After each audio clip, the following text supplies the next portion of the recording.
Oh, it's week 7 here at the Muni Lot Report. And yes, I am your host, Nabil Habib. And here I am again with the genius, the editor, the creator, Mike Lewis. I'm Nabil Habib. That's Mike Lewis. Thank you. He's lying to you this whole time. Terrible week. We're not going to get into it that much as a review. You've heard it. It's like beating a dead horse at this point. Team played terrible. Baker's really hurt. He's out this week. Chubb's out. Hunt's out. Cardinal. Yeah. JOK's out. A lot of people on the questionable list for this week. Cardinals was a bad week. It was terrible. We got pretty much destroyed, manhandled. Man, that was terrible, man. Terrible. If I was to channel my Charles Barkley right now, it was pretty terrible. That was bad, Charles. I'm gonna make your free throws. It was bad. It was a really bad week. Nothing really good to say about it at all. Yeah, going in this week, I think it's going to be very weird. Case Keenum is starting.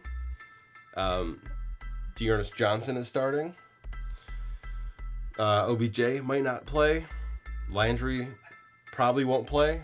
And we'll see, man. I don't know. This is going to be a weird week. We're both going to the game.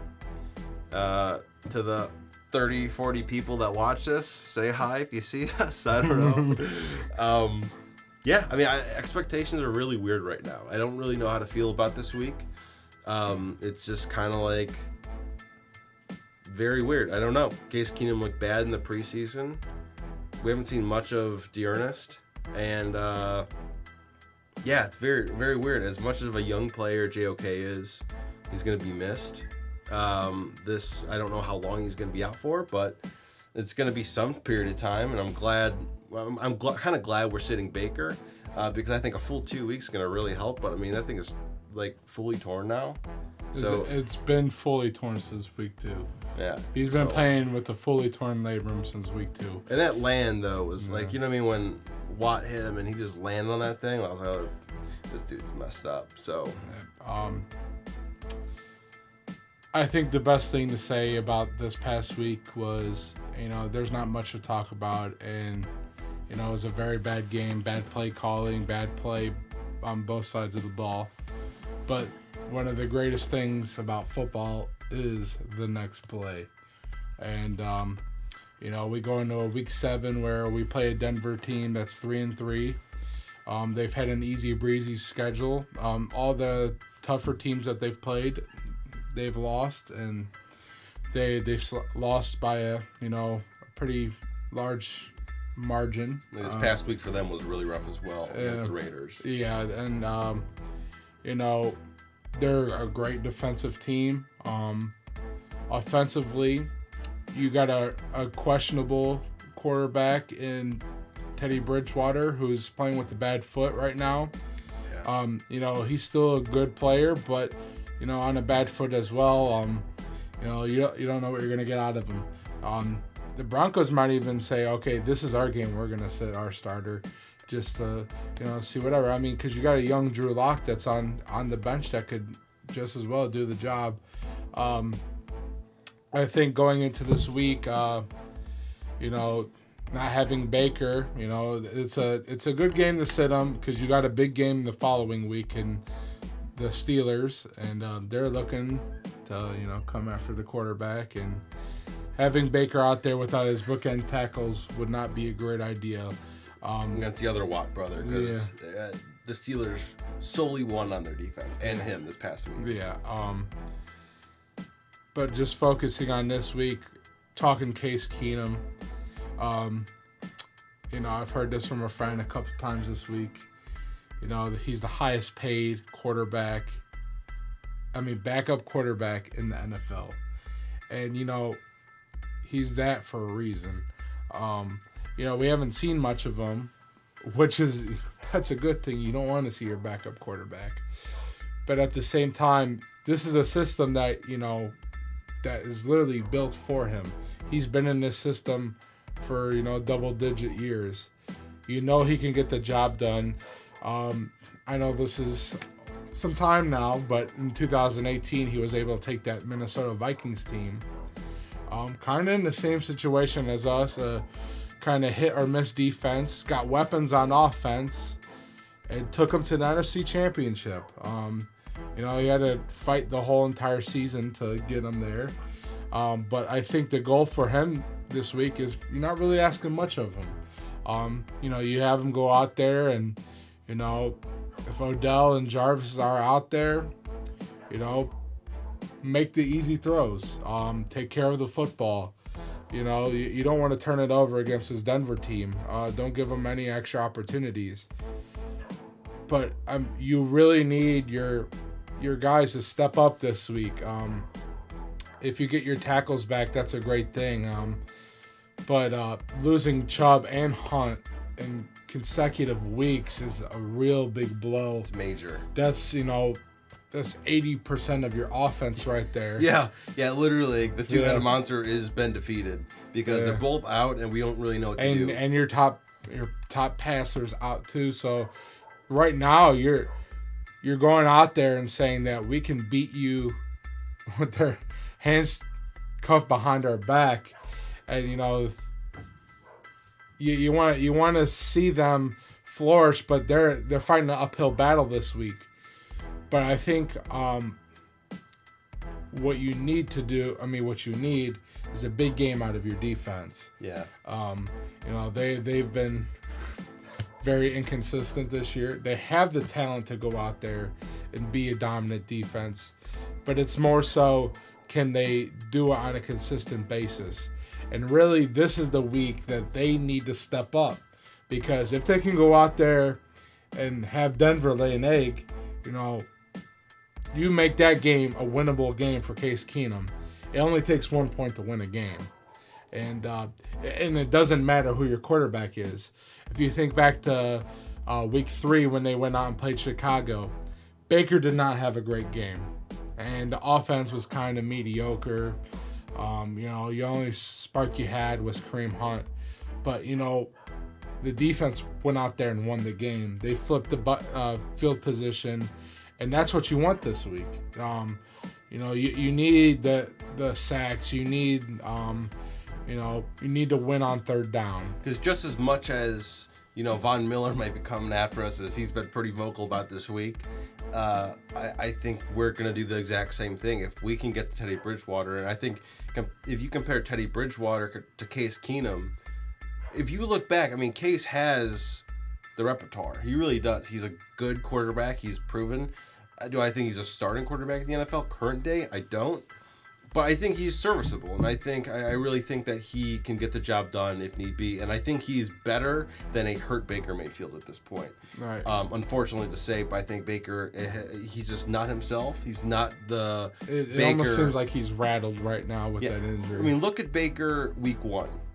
It's day and night. It really is. I think at this point, Case is the better option, and I'm glad Baker's going to have a full 2 weeks to at least kind of get some feeling back and some type of motion back in that shoulder. So same thing with Chubb and Hunt. I'd much rather see him in a Steelers game, because I would rather beat the Steelers over Denver any day. If I was going to if I was to leave one game up to chance, Denver. Yeah. I cannot lose the Steelers anymore. So I think Case is going to be a decent quarterback. I don't think he's going to be a great quarterback, but I think he's going to be able to get the job done. And I think if he just plays well, and Dearness plays well, and we see Felton in that rotation, and a lot of dump passes, short passes, and Njoku out there, and a lot more Donald Peoples-Jones, which had a fantastic week last week. I think we can win this game, but I think it really is going to boil down to a defense, because I think both defenses are going to come out and play really well. Because both offenses are very depleted and just kind of in a moment. This could easily be a 6-3 kind of game. Easily, yeah. Yeah. There's not going to be much offense. Really, it really comes down to defense on this. And who's going to bring the biggest boost off on the offensive side of the ball. You got to give the upper hand to Denver right now and their quarterback situation and their running back. Bridgewater's going to do his thing, but can Case Keenum match that? I'm thinking of a stat in his head that I think would be serviceable in a game like this, just to even pull off a win. 10 of 13 with 100-something yards and a touchdown. As long as there's no turnovers, I think you can win this game. Yeah, Case has just got to be efficient for this week. Not making many, turnovers, taking care of the ball, make the right throws. I think they'll open up the playbook a little bit for him because he's a veteran. He knows the system. And I think Stefanski trusts him. That's why I really think the final decision came down to starting Case. I think Baker probably could have played, but the smart thing to do was to play Case Keenum. They trust him enough. You put that money there for a reason. So, And the system that we run is like kind of a plug and play kind of quarterback. Yeah, it's quarterback friendly. Very much so. And so I think at this point it's really kind of like, hey, you're hurt. Let's give you 2 weeks to kind of feel better and get yourself somewhat right. And let's have Case come in and jump in, and because in any other system it would be different story. But I think it's a lot better with ours. And as I think it's gonna be a defensive game, and I can't say much about it because we're kind of confused. We're kind of baffled. And we don't really know what to think. So I think if you were to look out for a few people, I really think it's gonna be a big. Are we ready for that segment? I think we're going to rattle off some cowtails here. I'm going to throw a cowtail to Myles Garrett. I couldn't agree more. He needs a cowtail in this game because he needs some cowtails and some sleeves. So he doesn't get drug tested for a third time this week. So randomly. Yeah. So really, Myles Garrett needs to step up. With half of our team basically depleted, we need a win. And we can have a nice 10 days of just off and just kind of getting ready for Pittsburgh, getting better, feeling healthy. And I think that's going to really help because, if you come back and you have, say Baker's playing pretty decent and we have Chubb back, hey, I think that is what we need to beat Pittsburgh. So I think going into this week, I don't think it's our B team, but I think our B team on offense can play, be consistent, score points, and our defense just really steps up, going after a hurt Teddy Bridgewater. Yeah, I'm gonna add on to that. Myles is he's gonna run for Defensive Player of the Year, and like you said earlier, someone like T.J. Watt that people are gonna make comparisons to. T.J. Watt won the game last week, and that's what they need Myles Garrett to do this week. Every defensive player in this league, you look at Aaron Donald, T.J. Watt, even J.J. Watt back in his prime. Last week. Yeah, they were able to go. They're able to go out there and win you games by themselves. They weren't always blessed with the best offense or anything of that sort, but they were able to put the game in their hands. And I think that's what you need out of Myles Garrett this week. Yep. He need to get back to stripping that ball, forcing the turnovers, forcing bad throws. That's asking a lot of him, but that's why you pay him the big bucks. That's why he has that massive contract. And and he can do it. He's a human wrecking ball, and he's due for a game like this. Agreed. Yeah. But as that being said, going with our second cowtail here. What you got for me? All right. Marvin getting the cowtail? Marvin, you're not ready for a cowtail yet, buddy. No, it's not his diet either. Right. I think the second cowtail is pretty obvious this week. It's Case Keenum. It's well deserved. As someone that wants to play.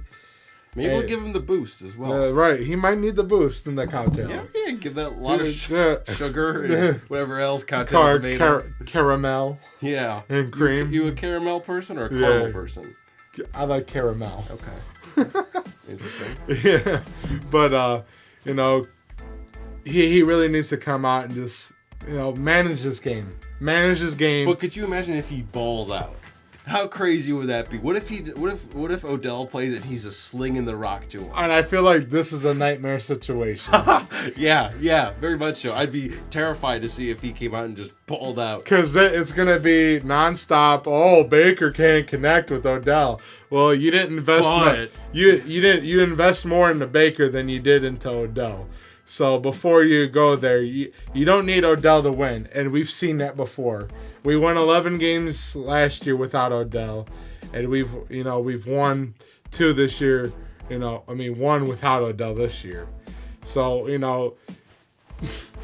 let's pump the brakes once again. Yeah. Well, we still got to witness. I mean, if they have a connection, that is fine. I am completely fine with that. National media won't be. Yeah, I don't care what the national media says. Stephen A. He's a dumbass. Dude, Stephen A's got a problem with everybody, so who gives a shit?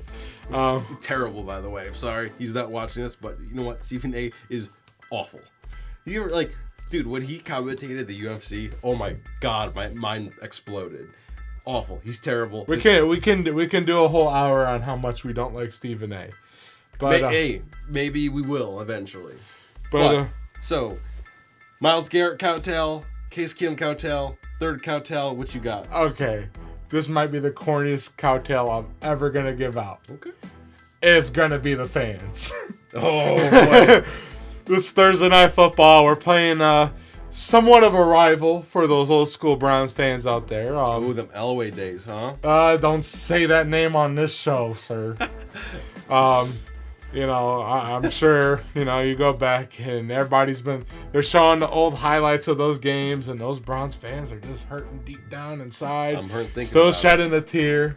I wasn't even alive for it, and I still shed a tear every time I watch it. It's like watching our Titanic sink over and over again. True. But, I consider this a rivalry game.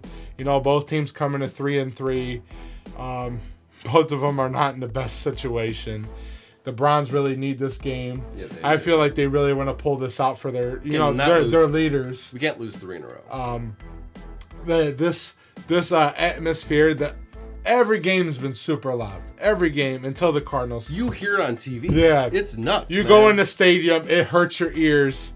I feel like talking over the refs. Right. Which we're not getting in the ref situation. We're not going to get in there. We're not talking about the refs. Not talking about it. I don't even want to hear it from the refs this week. If they shut the fuck up the whole week, I don't care. But you could barely hear them when they're talking. Like, oh, pass interference on Denzel Ward, which probably fucking bullshit. But when they kept saying that, barely heard them. So I'm not here to argue calls anymore. Yeah. I went off last week. I'm going to let it go this week. Cool. All right. Hey, it's Thursday night football. We go nobody. We get to see the asshole Joe Buck call a Cleveland game. So you know how that's going to be. Joe Buck, you are terrible, man. Troy Aikman, please enlighten us. I love Troy Aikman's dope, dude. Joe Buck, I can't stand when people don't play the sport or don't play sports in general and talk about that sport. Is my least favorite thing in the world. I just don't want to hear them talk, for them tribe/Guardian fans out there. As my dad calls them, the Bridge Buddies. Bridge Buddies. Yeah, so some predictions for this week. Very weird to predict this game. What I'll predict is I think it's going to be a 17-10 game Browns. Why I think that? I don't know. I really don't. Because it just came in your head. You gotta trust your heart. Yes, that is a gut instinct right there. I have no idea. But I also predicted the Browns to beat the Cardinals last week, and that was a miserable failure. So yep, I'll take an L on that one. Big L for me. But this week, yeah, I don't know, man. Something about it. I just feel like Case Keenum's gonna do better than I think. And I think our defense might step up. But I also think Teddy Bridgewater might just throw a dime, and we'll see what happens because our secondary could be rough. And I also want to bring up the fact before we end this, and in my thing is, I think Joe Woods will be fired. Sheesh. Sometime this year, but we will see. That's my prediction. All right. I don't think it's going to be a very high-scoring game. I'm going to be a homer. once again, the same friend. Shout out Chris McLaughlin. Oh, Chris McLaughlin, what's up, dude? Oh, yeah. Oh, yeah. I remember. A fan of the show. Oh, dope. Friend of the show. Friend of the show. I used to have a lot of class with him in high school. Yeah. Cool guy. I think we're going to see a lot of surprises tomorrow. And, he is pointing that out all week. Let's see a surprise this week. And, maybe I just want to see a solid game. It don't even got to be perfect for a case. Just, keep it simple. You don't got to force throws. Just take care of the ball. But that being said, it's going to be 13-6 Bronze. And that being said, for the love of God, may the football gods forever be on our side this week as we need this one. We're praying. And please, just get us through this week, Case Keenum. Get us through this week. Nice and wet and conditioned, right? Beautiful. Yeah. So, once again, thank you for watching the Muni Lot Report. Thank you. It is Broncos week. Week 7? Broncos week. Weird. Broncos. Broncos week. Yeah, the cars. The Fords. Yeah. And that being said, we're going to say, fuck John Elway. Fuck 'em. Go Browns! Go Brownies. I saw the NFL Network setting up the Muni Lot, by the way, when I was driving home from work. And that is the show. Fuck 'em. Thank you. Go Cowtails. Cowtails! Dun, dun, dun, dun, dun, dun. Is that the jingle? I like it. Let's do it.